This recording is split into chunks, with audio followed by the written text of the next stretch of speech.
You don't have what it takes to run a business, brother. My name is Christopher Hale. I am 42 years old. For 15 years, I kept Pacific Horizon Hotels alive, running 8 properties up and down the West Coast, making sure the staff stayed loyal and the guests returned. And in one meeting, my own sister tried to erase it all.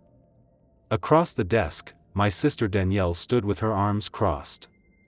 She had been president of Pacific Horizon for exactly 11 days, ever since our father decided to step into the chairman role.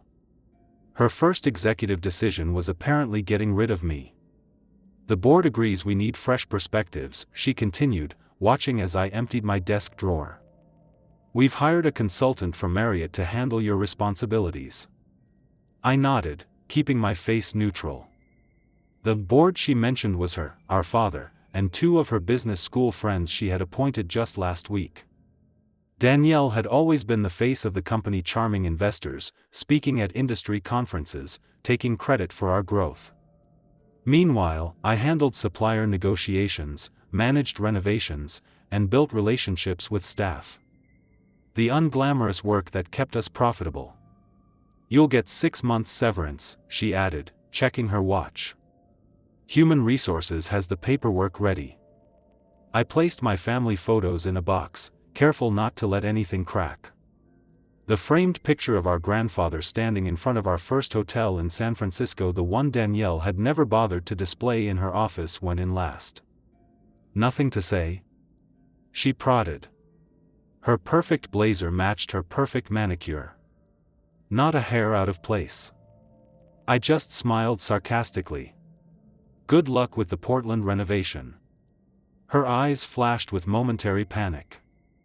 The Portland property was our largest, and its renovation was behind schedule and over budget. A problem she'd now have to solve without me. Well, managed just fine, she recovered. My consultant has turned around properties twice that size.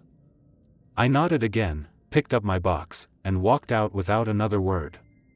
15 years of work, dismissed in a 15-minute meeting. What Danielle didn't know, or maybe had forgotten in her rush for control, was that 5 years ago, our father had pulled me aside with advice that changed everything. Never put all your eggs in one basket, Christopher, he told me. The hotel business is in our blood, but land is where the real value lies. It was advice I took to heart. While my sister collected accolades and titles, I was quietly making moves. During a routine review of our finances, I noticed something critical. Our 3 most profitable properties, San Francisco, Portland, and Seattle, were all operating on land we leased, not owned.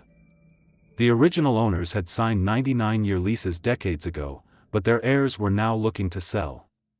It's a vulnerability, I told my father over lunch at his favorite steakhouse. If someone buys that land and raises our rates, we're stuck. He nodded slowly. I've been meaning to address that, but with the new property in Los Angeles taking all our capital. I could buy them, I said carefully. Personally. Then lease the land back to Pacific Horizon at the same rates. He studied me over his glasses. That would require significant personal investment, Christopher. I've been saving, I replied simply. And I believe in our company. The next day, he connected me with our bank. 3 months later, I owned the land beneath our 3 flagship hotels.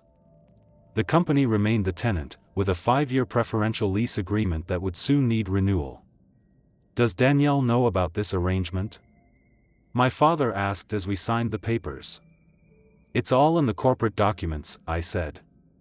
But she doesn't read those unless she has to. He chuckled softly. Your sister sees the forest. You see the trees. Someday she'll understand how important that is. Now, driving home from my last day at Pacific Horizon, I wondered if that day had finally arrived. The morning after being fired, I woke up at the same time as always, 5:30 a.m. For 15 years, ID started my day reviewing overnight reports from our properties, addressing issues before they could escalate. Today, my phone remained silent. No emergencies. No fires to put out. Just silence. I made coffee and sat on my back porch overlooking San Francisco Bay. Container ships moved steadily across the water, constant, deliberate, efficient. I admired that.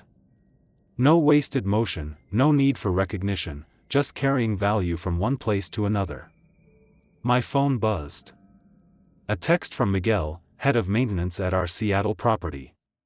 Heard what happened? Their loss, man. New consultant already making changes. Cutting corners on the renovation. Not good. I typed back a simple thanks. Nothing more. Not my problem anymore. Then another message came through. This one from my father. Breakfast at Rosie's.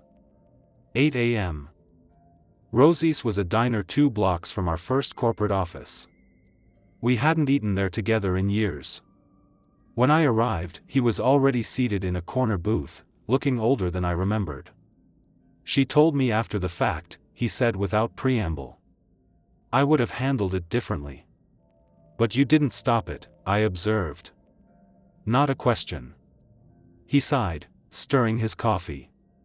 Danielle thinks Pacific Horizon needs to evolve, become more corporate, less family-driven. And you agree? I asked. I think. He paused, choosing his words carefully. That your sister has a vision for growth the board finds compelling. The waitress brought our usual orders without asking. Black coffee and blueberry pancakes for him. Eggs and toast for me. Some things hadn't changed. The land, he said quietly after she left. Danielle doesn't fully understand the lease arrangements. I cut into my eggs. The corporate documents explain everything. You know she doesn't read the fine print. He gave me a long look. The renewal comes up soon. 3 months, I confirmed. I've already spoken with my lawyer about terms. He set down his fork. What are you planning, Christopher? The question hung between us. I had imagined this moment for years, finally holding leverage over my sister. I'd expected satisfaction. Vindication. Instead, I just felt tired. Market rate leases, I said at last. Nothing more, nothing less. That will significantly impact our operating costs, he noted. Yes. I met his gaze. It will. We finished breakfast in silence. As we stepped outside, he placed a hand on my shoulder. Your sister sees business as a game to win, he said. You've always seen it as a foundation to build on. Don't forget that difference. I watched him walk away, shoulders slightly stooped with age. For the first time, I understood the truth. This wasn't just about Danielle underestimating me. It was about my father enabling a rift that had been growing for decades. 2 weeks after my dismissal, Danielle finally called. I let it go to voicemail, then listened to her carefully measured message. Christopher, we need to discuss the transition. Some files are missing. Call me back. No apology. No acknowledgement that she had fired her brother after 15 years of service. Just business as usual. I deleted the message. The next afternoon, she appeared at my condo. When I opened the door, she brushed past me into the living room. You're ignoring me, she said flatly. I'm respecting your decision to remove me from company business, I replied, remaining standing while she sat uninvited on my couch. What files are you missing? Vendor contracts, maintenance schedules, the complete renovation plans for Portland? She frowned. And financial documents. There's a gap in our property lease information. Everything is in the shared drive, I said. Organized by property and department, just like always. Well, your organization system isn't exactly intuitive. She crossed her legs, her designer heel tapping the floor. And your replacement needs context. I poured myself coffee without offering her one. My replacement is a hospitality consultant who's turned around properties twice our size. I'm sure he can figure out a filing system. Her eyes narrowed at hearing her own words repeated back at her. This isn't helpful, Christopher. The company needs. I don't work for the company anymore, I interrupted. Remember? Danielle stood, smoothing her skirt. Fine. I'll have legal request the documents formally. Do what you need to do, I said, walking toward the door. Our conversation was over. A week later, a certified letter arrived from Pacific Horizon's attorney. They were requesting all documents pertaining to company operations. I forwarded it to my own lawyer, who responded with a detailed list of everything already available on company servers along with a polite reminder that personal notes and materials were my property. Meanwhile, calls from former colleagues started coming in. The new consultant was cutting staff hours, deferring maintenance, and replacing longtime suppliers with cheaper vendors. Morale was collapsing. Guests were noticing. Instead of feeling vindicated, I felt something else hollow. These were people I had worked with for years, some I had personally hired. Their livelihoods were now being chipped away by Danielle's vision and my absence. Then came the email that changed everything. It was from our property insurance provider, requesting clarification on recent ownership changes for 3 key hotels. Apparently, Danielle had attempted to update the insurance policies and had run into the truth. The company did not own the land beneath its most profitable properties. I did. The next morning, my father called. His voice was tight. Did you know that Danielle doesn't read legal documents? I replied. Yes. A heavy sigh came through the line. She's called an emergency board meeting. Says you've hidden critical information from the company. Nothing was hidden, I answered evenly. Every lease agreement is properly documented. The company has been paying me rent for 5 years. Paying you? He sounded genuinely shocked. The accounting shows payments to DH Holdings. She thought that was a property management company. I almost smiled. DH Holdings. Danielle Hale Holdings. For years, my sister had been signing off on financial statements without realizing she was approving rent checks to her own brother. The board meeting is tomorrow, my father continued. You should be there. I'm not on the board anymore, I reminded him. Christopher. His voice softened. This is still our family business. After we hung up, I sat at my desk, turning my grandfather's old hotel key in my hand, the one that opened our very first property in San Diego. Family business indeed. But families were supposed to protect each other. The board meeting was scheduled for the next day. But instead of preparing my remarks, I went digging deeper. At the Portland Public Records Office, I pulled up every deed transfer, survey, and lease agreement. All perfectly legal, all properly filed exactly as I knew they would be. What I did not expect to find was something else. In the adjacent county's database sat a development permit filed 2 years ago, under Danielle's married name. A luxury hotel project. Oceanfront property. And the applicant? Hale Vision LLC. Not Pacific Horizon Hotels. Not our family business. A separate company. Owned solely by my sister. I froze, staring at the screen. Further digging revealed more permits in San Diego and near Westbrook, every one under the same LLC. It hit me like a punch in the chest. While I had been faithfully managing our family hotels, Danielle had been planning to launch her own competing chain. She hadn't fired me because she thought I was incompetent. She'd fired me because I was in the way. I immediately called Patricia, my lawyer. I need you to look into a company called Hale Vision LLC. 2 days later, I had the full picture. Danielle had been courting investors for nearly 3 years. Her business plan explicitly mentioned leveraging Pacific Horizon's clientele and expertise while building properties in the same markets as our flagship hotels. This wasn't just betrayal. This was theft. The morning of the emergency board meeting, my phone rang. It was an unexpected caller, Vincent Ross, one of Danielle's business school friends who now sat on our board. "I've seen the lease renewal terms," he said without introduction. "And I've heard whispers about something called Hale Vision." "Not whispers," I replied flatly. There was a long pause on the other end. "I respected your father. That's why I joined this board." Another pause. "Danielle assured us you left voluntarily. That you wanted to explore new opportunities."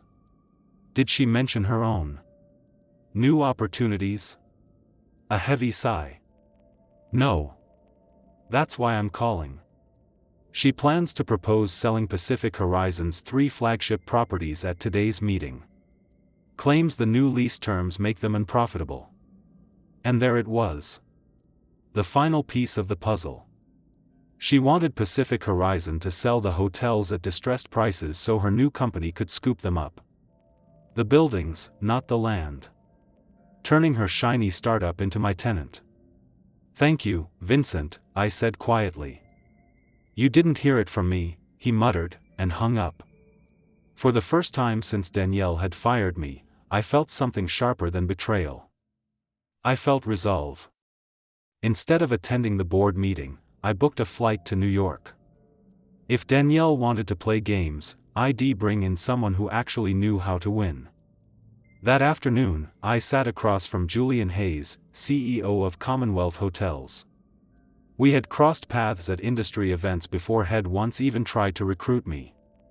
"Interesting timing," Julian said, scanning my proposal. "I hear Pacific Horizon is considering divesting some of its best assets." 3 properties, I confirmed. "And I happen to own the land beneath them." Julian leaned back in his chair, studying me. "These properties fit our expansion strategy," he said. "But let me ask, why not simply raise the rent and bleed your sister dry? You'd make more money that way." "Because Danielle isn't just trying to run Pacific Horizon," I explained. "She's building a competing chain. She wants to devalue these properties, force a sale, then scoop them up through her own LLC. With me as her landlord." Julian chuckled. "Awkward arrangement." "I prefer my partners more carefully," I said evenly. "And Commonwealth has a reputation for something Danielle doesn't, keeping staff after acquisitions. That matters to me." Julian's expression shifted from curiosity to respect. "Family businesses are complicated," he said. "This isn't about family anymore," I replied. "It's about protecting the people who built those hotels, the staff who kept us running when the numbers didn't add up. Danielle sees assets. I see people." For a long moment, Julian just watched me. Then he nodded once. "You'll have our full support." Within 48 hours, Commonwealth's legal team began drafting acquisition offers for Pacific Horizon's 3 flagship hotels. And for the first time since Danielle had shoved me out, I wasn't playing defense anymore. I was moving first. The news broke faster than I expected. A hospitality blog ran a piece speculating that Pacific Horizon was facing financial troubles, and that Commonwealth Hotels was circling its flagship properties. Danielle's response was immediate. A company-wide email landed in every inbox within the hour, denying any intention to sell and insisting Pacific Horizon was in its strongest position in years. 2 hours later, my father called. His voice was tired, heavy. "The board rejected her proposal to sell the properties," he said. "Good," I answered simply. "She's furious. Says you're undermining the company. And..." He paused.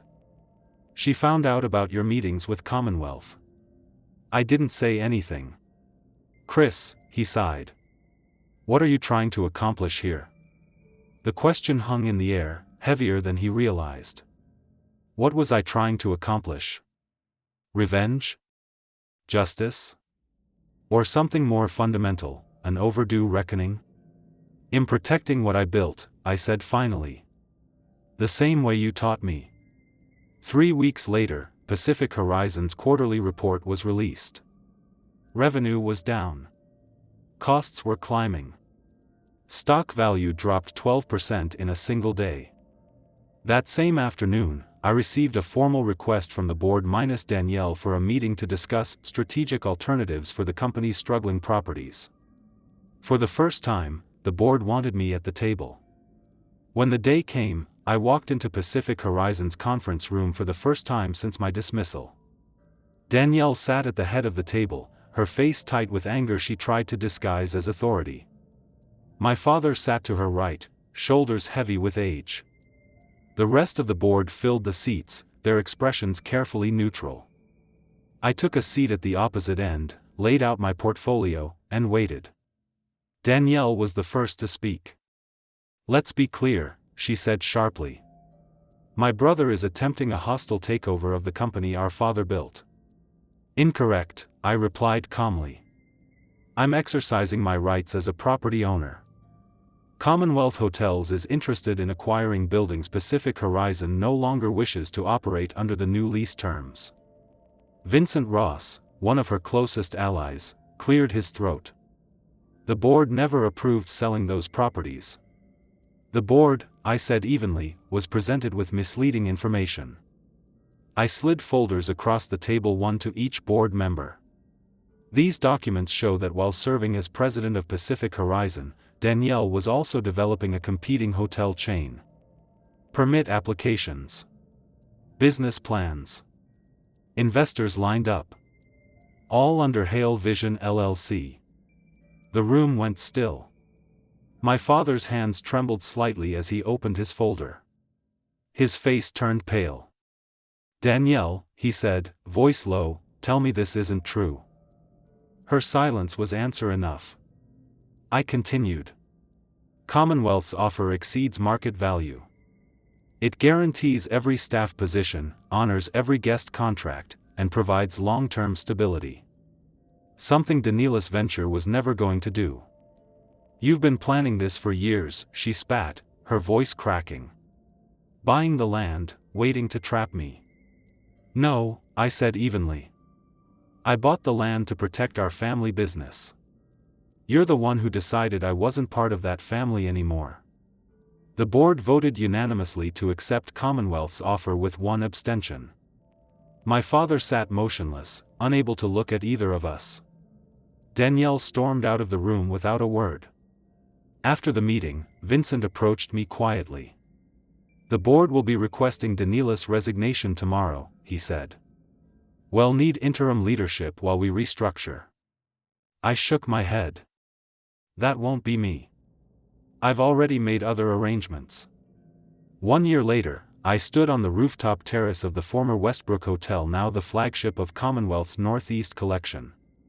Its new name, the Harbor View, gleamed on the signage, but much remained the same.